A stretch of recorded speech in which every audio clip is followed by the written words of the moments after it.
KGF chapter 3 KGF chapter 2 climax సీన్లో Rocky తాను సంపాదించిన మొత్తం బంగారం తీసుకొని ఒక పెద్ద షిప్లో సముద్రం గుండా ప్రయాణం చేస్తూ నావీ సోల్జర్స్కి ఎదురుగా ధైర్యంగా వెళ్తూ ఉంటాడు. అప్పుడు సోల్జర్స్ రాకీ షిప్ మీద మిసైల్ సహాయంతో దాడి చేస్తారు. అప్పుడు రాకీ సముద్రంలో మునిగిపోతున్నట్లు, అలాగే రాకీతో పాటు మొత్తం బంగారం అంతా సముద్రంలో మునుగుతూ ఉన్నట్లు చూపిస్తారు. కానీ సినిమాలో రాకీ ఖచ్చితంగా చనిపోయినట్లు కానీ రాకీకి బ్లడ్ వచ్చినట్లు కానీ అస్సలు చూపించలేదు. దీనిని బట్టి మనం అర్థం చేసుకోవచ్చు ఇంకా రాకీ బతికే ఉన్నాడు అని. రాకీ ఇంకా బతికే ఉంటాడు అనడానికి ఇప్పుడు మీకు 2 బలమైన డైలాగ్స్ని గుర్తుకు తెప్పిస్తాను.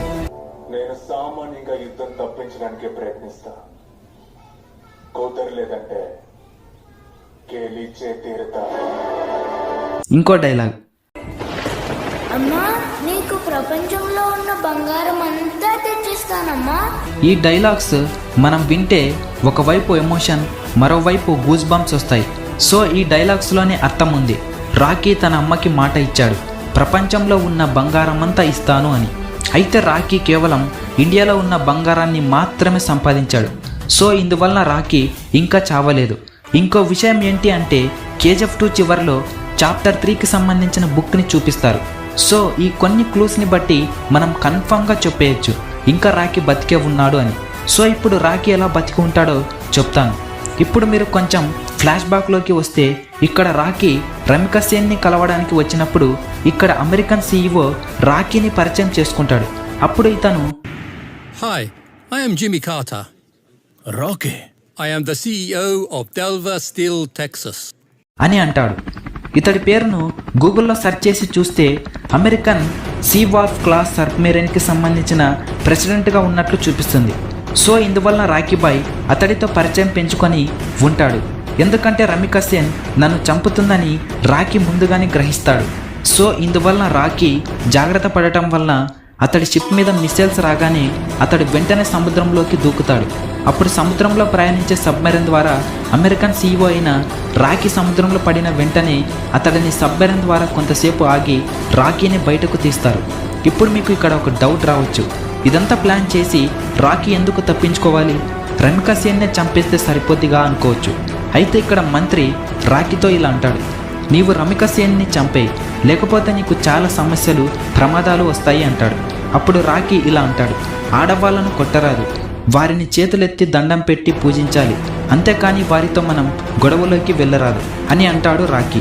అందువల్ల రాకీబాయ్ రమికా సేన్ని చంపలేక రాకీ అమెరికా CEOతో కలిసి ప్లాన్ చేసి రమికా సేన్ దృష్టిలో, అలాగే కేజీఎఫ్లో ఉండే ప్రజలందరి దృష్టిలో రాకీ చనిపోయినట్లు రాకీబాయ్ అలా పక్కగా ప్లాన్ చేసి అతను సబ్మెరైన్ ద్వారా రాకీ దుబాయ్కి వెళ్తాడు. దుబాయ్లో కేవలం కొన్ని రోజుల్లోనే వినాయత్ కలి యొక్క సైన్యం ఆయుధ సామాగ్రి మొత్తం ఆక్రమించుకొని అక్కడ కూడా గోల్డ్ మైనింగ్ చేస్తూ దుబాయ్ని మొత్తం ఏలుతాడు. అప్పుడు వినాయత్ కలికి రాకీ దుబాయ్ని ఆక్రమించుకోవడం అస్సలు సహించుకోలేకపోతాడు. సో అందువలన రాకీని వినాయత్ కలి చంపేయాలి అని అనుకుంటాడు. సో అప్పుడు వినాయత్ కలి దుబాయ్కి చెందిన మకుటం రషీద్ ప్రైమ్ మినిస్టర్తో కలిసి రాకీని చంపాలి అని పక్కాగా ప్లాన్ చేసి ఉంటాడు. కానీ అక్కడ రాకీ తన ప్రాణాలను కాపాడుకుంటాడు. సో అప్పుడు రాకీకి డౌట్ వచ్చింది, నాకు శత్రువులు లేరు కదా, నాపై ఎవరు దాడి చేసి ఉంటారు అని అనుకుంటాడు.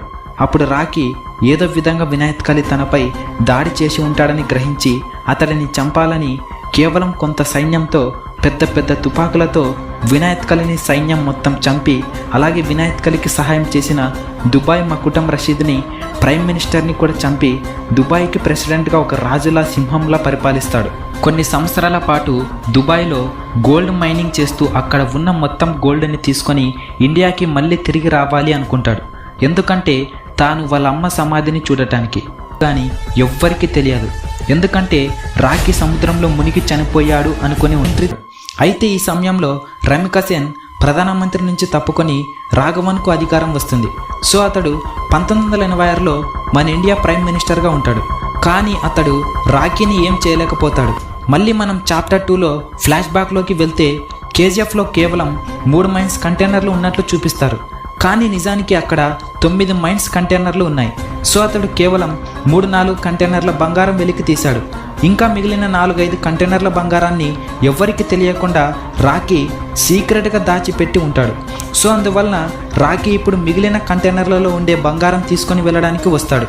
సో రాకీ ప్రైమ్ మినిస్టర్ అడ్డంకులు దాటుకుంటూ ఇల్లీగల్ గోల్డ్ మైనింగ్ చేస్తూ ఉంటాడు. కానీ అతడిని ఎవ్వరు ఆపలేకపోతారు.